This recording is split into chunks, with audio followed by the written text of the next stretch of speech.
jadi menurut saya tugas kita pemerintah itu memfasilitasi supaya banyak ide-ide seperti ini tidak layu sebelum berkembang.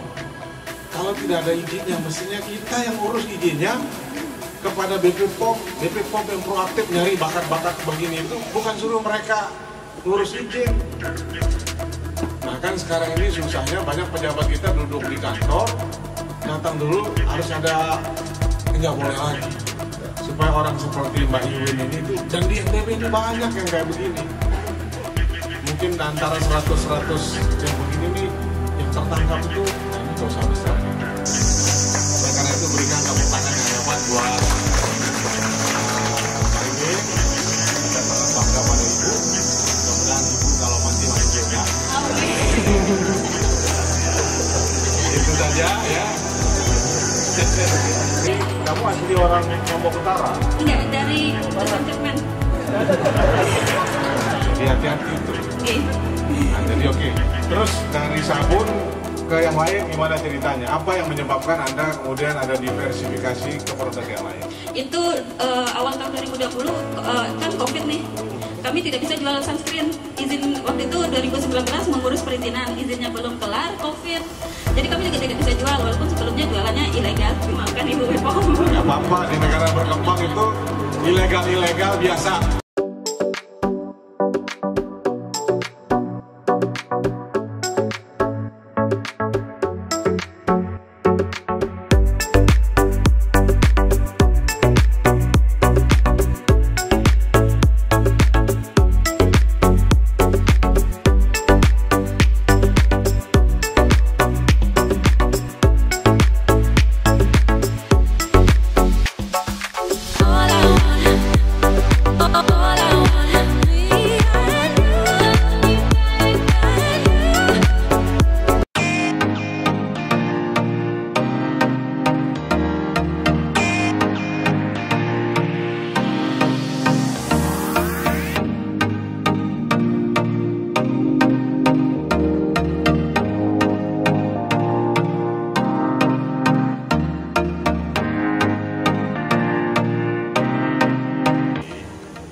Seperti ini, dari ide awalnya ini itu bukan pekerjaan gampang. Karena ketika saya studi, saya meneliti UKM ini itu, Bapak bisa melihat senyuman dan tawa beliau sekarang, tapi memulainya ini nggak gampang. Ada keringat, ada air mata, ada rasa kecewa, ada sedih, seperti roller coaster. Nah, saya ingin buktikan itu menurut teorinya. Betul nggak perjalanan Anda seperti itu? Betul sekali. Jadi jangan melihat sebuah industri inovasi teknologi itu hanya upacaranya saja. Di balik senyumnya ini ada banyak kesedihan. Di balik senyumnya yang kita rayakan hari ini ada banyak penderitaan.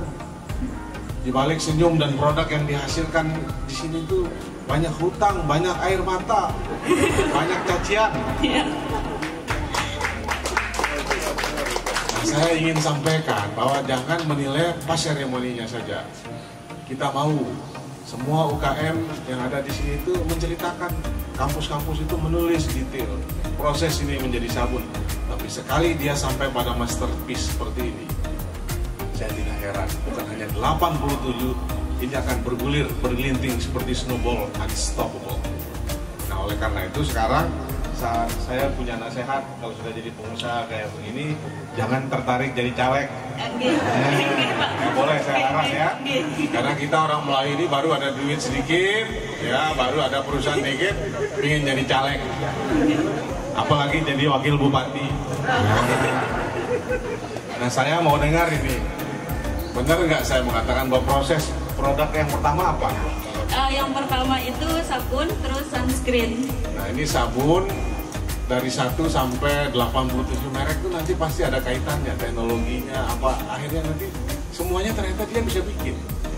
Nah saya ingin ceritakan bagaimana kenapa Anda bikin sabun, apa penderitaan, berapa banyak ayam yang sudah dijual. Nah, coba cerita supaya jangan sangka prosesnya ini dikiranya gampang. Coba cerita. Assalamualaikum warahmatullahi wabarakatuh. Saya Iwin, Direktur CV Karya Iwin Insadi.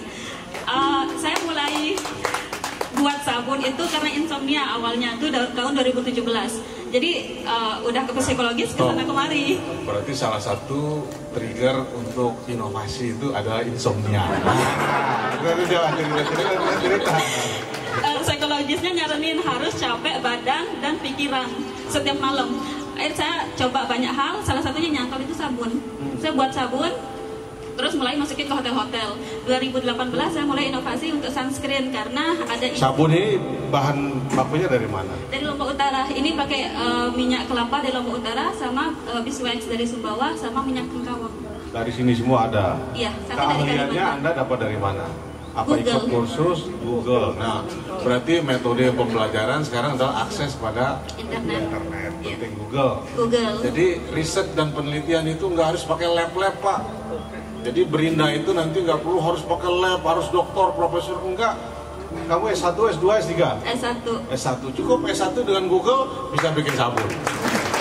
Jadi nggak perlu pakai profesor, doktor, segala macam, belum tentu bisa bikin sabun. Lanjut.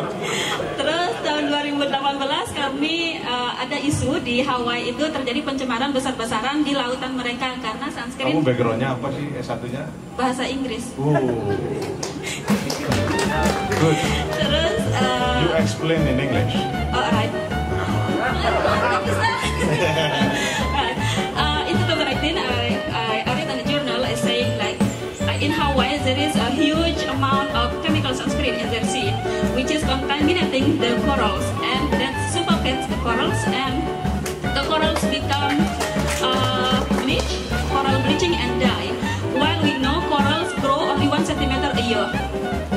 That's what made me thinking, like, what should we do as a huge archipelago in Indonesia with more than 17,000 islands? What we can do to prevent the coral bleaching? Wow, luar biasa ya.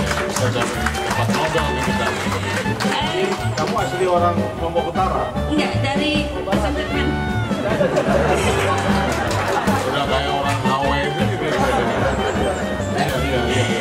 Nah, jadi terus bikin sabun. Sabun terus sunscreen. Kamu belajarnya dari Google aja? Google aja. Sama baca jurnal-jurnal di Google semua. Nggak ikut S2 manajemen inovasi? Nggak perlu. Oke, terus jadi hanya Google, baca jurnal, kamu coba-coba? Yes, saya eksperimen, itu malam lagi eksperimennya. Karena kurang tidur? Jadi eksperimennya selalu malam. Itu di atas jam 11 sampai jam 2, jam 3 pagi. Eksperimen terus. Akhirnya tahun 2018, tanggal 4 Agustus itu saya launching sunscreen berbahan baku lokal, ramah terumbu karang, non plastik packaging di Gili Trawangan. Tanggal 5 kita gempa. Market saya hilang, belum mulai udah hilang. Nah, jadi itu kadang-kadang UKM itu ada ketidakpastian. Jadi inovasi itu sudah asik-asik. Tiba-tiba nanti ada, jadi nanti sekarang ini resmi pabrik bagus, nanti minjem duit dari Pak Kuku kelihatan bagus, nanti ngutang macet. Nah, ini hati-hati itu. Nah, jadi oke. Terus dari sabun ke yang lain gimana ceritanya? Apa yang menyebabkan Anda kemudian ada diversifikasi ke produk yang lain? Itu awal tahun 2020 kan COVID nih. Kami tidak bisa jual sunscreen. Izin waktu itu 2019 mengurus perizinan, izinnya belum kelar, COVID. Jadi kami juga tidak bisa jual, walaupun sebelumnya jualannya ilegal. Maafkan Ibu Bepom. Gak apa-apa, di negara berkembang itu ilegal biasa. Jadi polisi, tentara, kejaksaan, BP POM harus sadar tuh. Biasanya yang berkembang di daerah negara berkembang itu adalah yang ilegal. Karena cari yang legal itu susah. Iya. Karena kebanyakan yang legal ini cara berpikirnya adalah cara berpikir negara maju. Jadi negara maju itu membuat semua aturan yang memungkinkan orang ada copyright, kemudian macam-macam. It is not the case of developing countries. Nah, oleh karena itu kita alhamdulillah bukan hanya cantik orangnya, kepala BPOM, tapi hatinya juga baik. Jadi jangan terlampau strict pada UKM. Jualannya di kapal pesiar bebas dari rahasia aparat penegak hukum. Iya. Gawat. Penjualan kami Ini wartawan off the record ya. Penjualan kami meningkat terus, sebulan itu bisa jual 1.700 kaleng. Tapi semakin takut. Kamu udah kawin belum? Wah, alhamdulillah. Mana suamimu nih?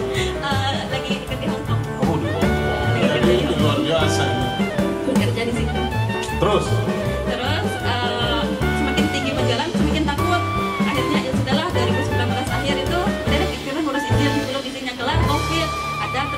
masalahnya itu GPS gemilang. Marketnya hilang total pas COVID itu, kayak semalam boom hilang gitu, nggak ada market. Yang ilegal juga udah hilang. Langsung dengan GPS gemilang Anda menemukan oase di tengah Iya, padang. GPS gemilang itu kan 3 bulan, jadi kami bisa nabung lah. Terus dari hasil tabungan itu diskusi sama partner, ya sudahlah kita pivot aja yang tadinya jualannya produk untuk bule-bule, sunblock kayak gitu-gitu ilegalnya, kita udah produk lokal. Jadi aja. sekarang ini sudah ada izin dari BP POM semua? Sudah semua. Tepuk tangan buat Ibu.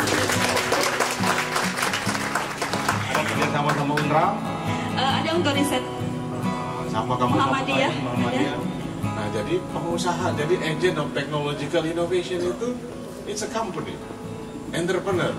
Jadi ide itu jarang Unram, UTS atau apa mau ngambil risiko jualan di kapal pesiar tengah laut di Rasia. Entrepreneur yang ngambil risiko itu. Nah, jadi menurut saya tugas kita pemerintah itu memfasilitasi supaya banyak ide-ide seperti ini tidak layu sebelum berkembang. Kalau tidak ada izinnya, mestinya kita yang urus izinnya kepada BP POM yang proaktif nyari bakat-bakat begini itu, bukan suruh mereka ngurus izin. Nah kan sekarang ini susahnya banyak pejabat kita duduk di kantor, datang dulu harus ada, nggak boleh lagi. Supaya orang seperti Mbak Iwin ini tuh, dan di NTB ini banyak yang kayak begini. Mungkin antara 100 yang begini nih, yang tertangkap itu, nah ini dosa besar kita. Oleh karena itu buat kepala kadis saya, kepala Pak Kadis, Ibu BP POM dan lain sebagainya, jadi kita yang harus proaktif menyediakan tempat-tempat seperti ini sehingga talenta-talenta luar biasa ini bisa jadi pengusaha-pengusaha yang hebat di masa yang akan datang. Apa mimpi Anda? Ekspor itu biasanya dengan dinas apa? Perdagangan sama Sering dibantu nggak Pak Dinas Perdagangan? Ini jawaban jujur apa Jujur dong. Oh, jujur. Ada. Tepuk tangan dong buat Pak Kadis. Ya, sama mungkin Kementerian Luar Negeri juga kalau ekspor. Luar Ya. negeri. Apa yang bikin pabrik mini produk ini beda dengan pabrik-pabrik yang lain? Kalau kita fokusnya itu ke produk yang ramah terumbu karang. Jadi ada concern alam yang akan kita angkat. Karena Indonesia kan 17.000 pulau. Jika pakai bahan Kalau harganya gimana dibanding kosmetik dari luar? kalau saya mahal murah itu kan relatif Pak nih. Kalau sunscreen itu satu kaleng 200.000. Nah ini kan ada kandil Departemen Agama nih. Nah jadi kalau dia mewajibkan semua jemaah haji kita pakai produk lokal, Ya. itu harus ada alasan kan? Mungkin pertama karena dia diproduksi di sini Bang. Ya. Walaupun harganya mahal-mahal dikit, tutup mata lah kita. Oleh karena itu berikan tepuk tangan yang hebat buat Pak Iwin. Kita sangat bangga pada Ibu. Nah, mudah-mudahan Ibu kalau mati masuk surga. Amin. Itu saja ya. Kita berikan aplaus yang panjang buat. Jadi Pak Kuku dibiayain ya, Pak Kuku ya yang begini-begini nih. Nah ini Kadis peternakan juga harus mikir, peternak kita jangan dikasih yang berat-berat dulu, apa-apa udah PAD. Udah nggak bener tuh. Yang penting kasih fasilitas. Oke Win, makasih banyak Makasih ya. Bapak. Saya kira itu aja sambutan. Bisnisnya seperti apa, Mbak Win? Merintis itu ilegal dulu, jadi nggak ada izin dulu. Itu 2017 karena insomnia, harus capek. Akhirnya saya buat sabun. 2018 mulai diseriusin buat sunscreen. Terus bergulirlah dari situ. Sudah berapa yang diterima? Produknya ada 87 izin edar yang sudah ada. 87. Apa aja itu? 87. Banyak. Sebenarnya kalau kami itu kan industri skincare, kosmetik golongan A. Kami punya izin itu 2.405 jenis skincare. Yang baru terrealisasi itu 87. Jadi kalau dibanding itu sedikit. Kalau dibandingkan dengan kosmetik lain, ini keunggulannya apa? Kita pakai bahan baku lokal. Kebanyakan bahan baku kita itu dari Lombok. Ada minyak kelapa dari Lombok Utara. Ada lilin lebah dari petani lebah liar yang ada di Sumbawa, sama ada minyak tengkawang dari Kalimantan, dari suku Dayak Siberwang di Kalimantan. Ada juga yang dari karang. Karang enggak, produk kami itu ramah terumbu karang. Dia aman bagi terumbu karang. Karena kalau melihat yang ada berita di Hawaii itu terjadi pencemaran besar-besaran di karang di lautan mereka. Itu Republik Palau, Hawaii sama Great Barrier Reef. Karena pencemaran itu karena sunscreen berbahan kimia berbahaya. kalau terumbu karang terpapar bahan kimia berbahaya ini, mereka akan mati, pemutihan, coral bleaching, terus mati. Sedangkan karang itu tumbuh cuma 1 cm per tahun. Jadi waktu itu kepikirannya itu bagaimana biar kita negara kepulauan ini karang kita aman. Masa kita harus nunggu rusak dulu kayak di Hawaii, kayak di Republik Palau, baru kita buat aturan. Kalau di Hawaii itu ketahuan membawa sunscreen berbahan kimia berbahaya didenda $500. Waktu itu saya kepikiran Indonesia, terus kita apa nih tindakan pencegahan kita? Akhirnya saya lakukan riset terus eksperimen setiap malam, 4 bulan itu eksperimennya. Akhirnya nemuin sunscreen ramah terumbu karang yang berbahan baku lokal.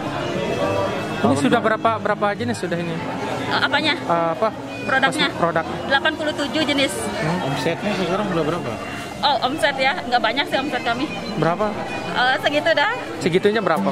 Oh, nggak boleh. Kan kita mau membandingkan dengan Ada puluhan COVID juta. ini, apakah masih eksis? Ini produksinya pada tahun 2022 targetnya berapa? Jumlah 2002 targetnya 3M. Tahun depan. Target omset. dan jumlah yang diproduksi itu berapa? Itu kalau Dari 87 jenis produk itu. nggak tentu sih. Peachesnya itu lumayan banyak sih. Nggak tahu berapa. 3 miliar ya. 3 miliar. Kalau tahun ini depan. pasarannya di mana saja? Udah sampai? Pemasaran kebanyakan itu di Medan. Market kami ada di Medan, di Aceh, di Jawa Timur itu banyak. Di Sulawesi itu ada banyak. Nah, untuk go internasional bagaimana? Go internasional sebenarnya kami sudah ada distributor di Australia. Di Queensland itu sudah ada. Dan itu distributor kami itu sebenarnya kami sudah sepakat itu 2019. Tapi 2020 COVID terus tutup, lockdownnya buka tutup di Australia, jadi dia belum berani ngambil produk. Tapi komunikasi masih tetap lancar. Mudah-mudahan kalau di lockdownnya tahun depan di Australia kita sudah kirim ke Australia.